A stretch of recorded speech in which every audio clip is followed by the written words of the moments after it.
Pada suatu era di mana menyaksikan kewenangan dianggap sebagai kriminalitas, di mana pemikiran yang menyimpang dapat membawa maut, seorang manusia bangkit, mendobrak dinding batas pengetahuan manusia. Ia meyakini bahwa realitas raya ini tak bertepi, bahwa keilahian meresapi seluruh wujud, dan bahwa kebebasan sejati tersembunyi dalam perjalanan mencari pemahaman yang hakiki. Namanya adalah Giordano Bruno, sosok yang berdiri tegak, menantang para filsuf besar, para raja, para penjaga ortodoksi dan pengadil iman. Gagasan-gagasannya begitu mengguncang sendi zaman, terlalu maju untuk diterima lingkungannya, hingga pada akhirnya ia harus menempuh akhir yang getir. Dilemparkan ke jilatan api oleh tangan inkuisisi. Namun, padamnya hidupnya bukanlah pemusnahan. Warisan visinya mengenai tatanan kosmik yang tak berbatas, kaya kemungkinan, bebas dari belenggu dogma, namun tunduk pada harmoni semesta, terus bersinar. Ini kisah manusia yang memilih menjumpai kobaran api demi menjaga keseluruhan kebenaran daripada tenggelam dalam kompromi. Awal lintasan hidup Filippo Bruno lahir pada tahun 1998 di Nola, sebuah desa di jalur pegunungan vulkanik Italia, tanah yang seakan bergetar dengan rahasia perubahan abadi. Sejak dini, Bruno menunjukkan keresahan batin. Ia selalu mendamba penjelasan lebih mendalam tentang tatanan langit, tentang makna keberadaan. Dengan rasa ingin tahu yang membuncah, bintang-bintang selalu memanggilnya. Ketika usianya baru 17 tahun, ia masuk ke Biara Dominikan di Napoli, mengganti namanya menjadi Giordano, sebuah penghormatan bagi panutan spiritualnya. Di biara, ia tenggelam di hamparan buku, menghirup ilmu dari lorong-lorong perpustakaan termasyhur di Eropa yang kaya akan teologi, filsafat, dan sains. Namun Bruno bukan murid yang taat tanpa tanya. Saat lainnya menghafal, ia menelaah. Ketika para pelajar berdiam dalam tradisi, ia merombaknya. Ia menolak prinsip kuno bahwa bumi dikelilingi bola-bola langit seperti diterangkan Aristoteles dan gereja. Dalam batinnya, hanya kemutlakan yang patut bagi ciptaan, sebab bagaimana mungkin sang tak berbatas melahirkan dunia yang terbatas. Kian dalam ilmunya, kian berbahaya kesimpulannya. Dia membaca karya-karya terlarang, Erasmus, Nicholas of Cusa, yang sekian lama diringkus oleh institusi gereja. Ia berseru bahwa ilahi bukanlah penguasa yang jauh, tapi jalinan yang menembus seluruh eksistensi. Ide-idenya mulai menjadi desas-desus di kalangan cendekiawan. Bruno tidak sekadar meniru ajaran lama. Ia membongkar dan menghidupkannya kembali ke wujud yang baru. Bahkan saat mempertanyakan hal terlarang bisa berbuah maut. Maka, ancaman bidah pun mendekat. Ia disalahkan menantang Tritunggal, menolak penghormatan kepada para santa, dan menentang tradisi sakral. Dinding biara perlahan berubah menjadi jeruji. Dihadapkan pilihan, tunduk atau pergi, Bruno memilih yang terakhir. Ia meninggalkan biara, mengubur masa lalu, dan melangkah menuju dunia luas, tempat yang bisa memuliakan kejeniusan atau menuntunnya pada kehancuran. Namun langkah pertamanya hanyalah gelombang awal pada samudera yang menantinya, bergumul melintasi benua. Setelah keluar dari biara, Giordano Bruno tak hanya menanggalkan jubah kesalehan, ia turut melepaskan seluruh rasa aman, memasuki wilayah ketidakpastian yang luas. 16 tahun berikutnya, ia habiskan sebagai pengembara, menyusuri kota-kota besar Eropa, berjejak tanpa akar, orang yang dipuja sekaligus dicurigai karena pemikirannya. Di Jenewa, ia mencari kedamaian di antara kaum Calvinis, berharap lautan Protestan lebih ramah pada pemikiran segar. Namun kaku dan dinginnya ortodoksi tetap menyambut. Berlanjut ke Paris, di mana Raja Henry III terpukau oleh orasi dan wawasannya. Diberikan gelar Profesor Filsafat, Bruno menuangkan pikirannya ke dalam tulisan yang revolusioner. Baru di Inggris, gagasan terliar Bruno mengambil bentuk nyata. Merapat di London tahun 1583, ia terjun dalam debat panas intelektual, tidak hanya mendukung heliosentrisme Kopernikus, namun melampauinya jauh. Bagi Bruno, matahari sekadar satu bintang di antara lautan bintang yang tak terhingga. Tiap-tiapnya bisa menampung planet, bahkan kehidupan selain manusia. Lewat karyanya, Dell'Infinito Universo e Mondi, Bruno menghancurkan warisan pandangan sempit abad pertengahan. Jagat raya tak lagi luas, melainkan tanpa batas.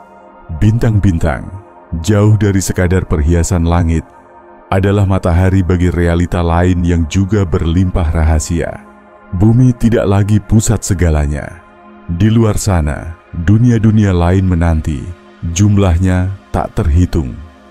Siapa tahu, juga penuh kehidupan. Bagi masanya, ini adalah kefasikan. Gagasan yang dianggap mustahil, baik bagi ilmuwan maupun kaum agama.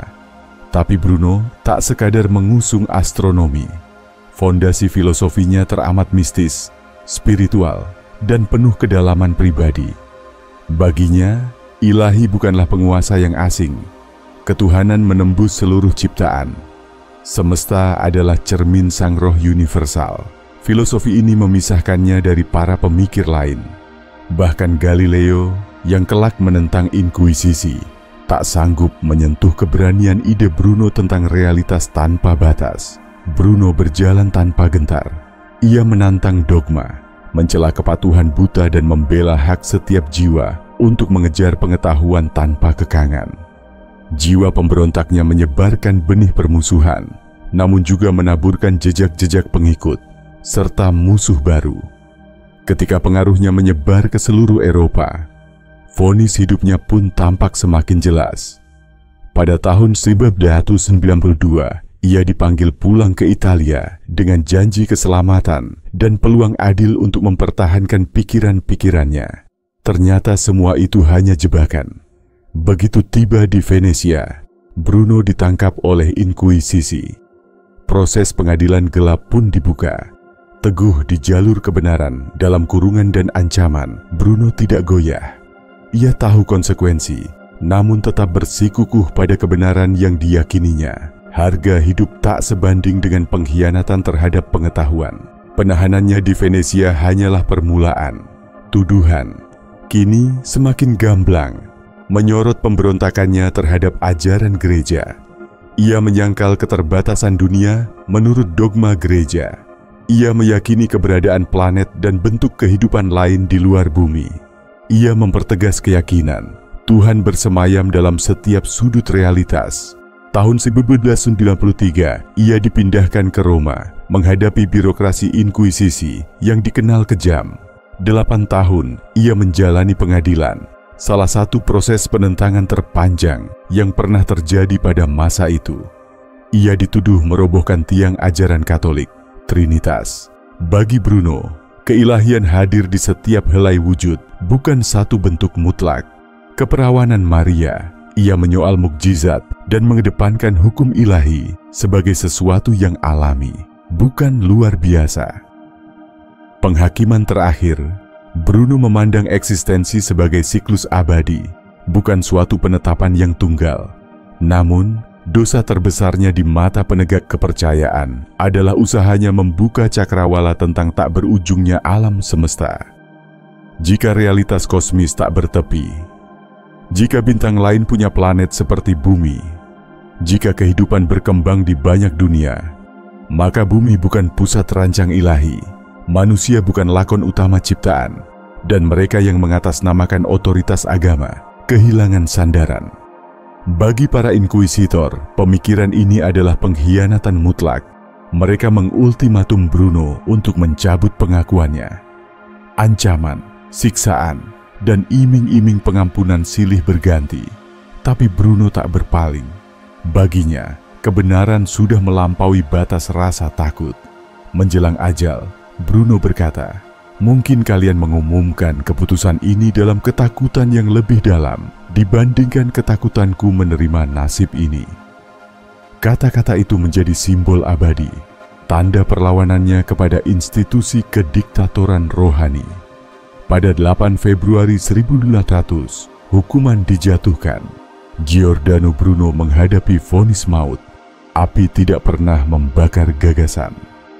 Bagi para penguasa gereja, kematiannya bukan sekadar menghabisi satu manusia, tetapi mencoba memusnahkan benih gagasan yang dapat meruntuhkan tatanan. Sebab, bila semesta tak terbatas, bila lautan bintang di langit menyimpan dunia sendiri, bila kehidupan tumbuh tanpa batas, maka manusia bukanlah pusat mutlak. Maka kekuasaan lembaga rohani berubah fana. Mereka berupaya memadamkan warisan Bruno, namun dari abunya justru api pengetahuan menyala abadi. Kematian di tiang bakar menjadi awal babak baru kebangkitan pikiran manusia. Pada dini hari 17 Februari 1600, Giordano Bruno digiring menuju lapangan terbuka Campo dei Fiori di Roma. Diikat, mulutnya dibungkam, tubuhnya diserahkan untuk dibakar hidup-hidup di hadapan massa. Sebagian penonton membeku dalam teror. Ada yang acuh, namun ada pula yang diam-diam mengenang keberanian seorang yang menolak tunduk.